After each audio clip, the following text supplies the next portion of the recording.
La flamme du changement ne s'est pas éteinte. Elle éclaire désormais l'avenir de Madagascar. Ensemble, nous allons réécrire l'histoire du développement de ce pays. Je remercie mes frères d'armes de leur sagesse, leur courage et leur dévouement. Que notre patrie se relève enfin de ce gouffre de l'extrême pauvreté. Que la refondation tant espérée le jour d'aujourd'hui marque un tournant historique pour notre pays. Avec un peuple en effervescence, mu par la volonté du changement et par l'amour profond de sa patrie, nous ouvrons avec allégresse un nouveau chapitre de la vie nationale. Depuis le retour à l'indépendance, le peuple malagasy a aspiré au progrès, à une vie meilleure et à une émancipation des jours de la pauvreté. Mais malheureusement, 65 après, Madagascar figure encore parmi les pays les plus pauvres du monde.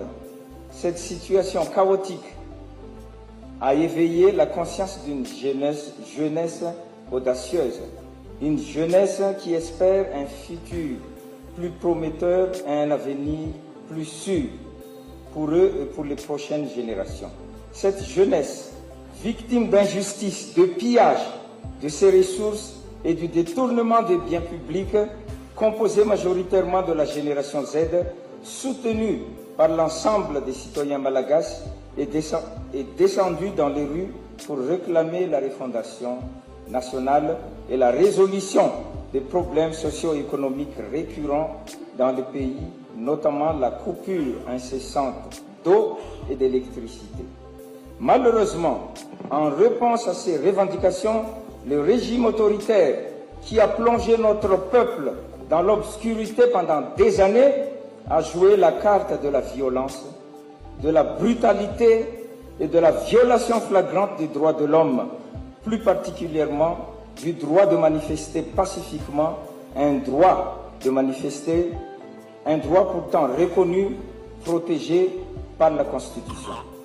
De nombreux jeunes manifestants ont été arrêtés, violentés injustement, alors qu'ils réclament juste à l'État leur droit à l'eau et à l'électricité.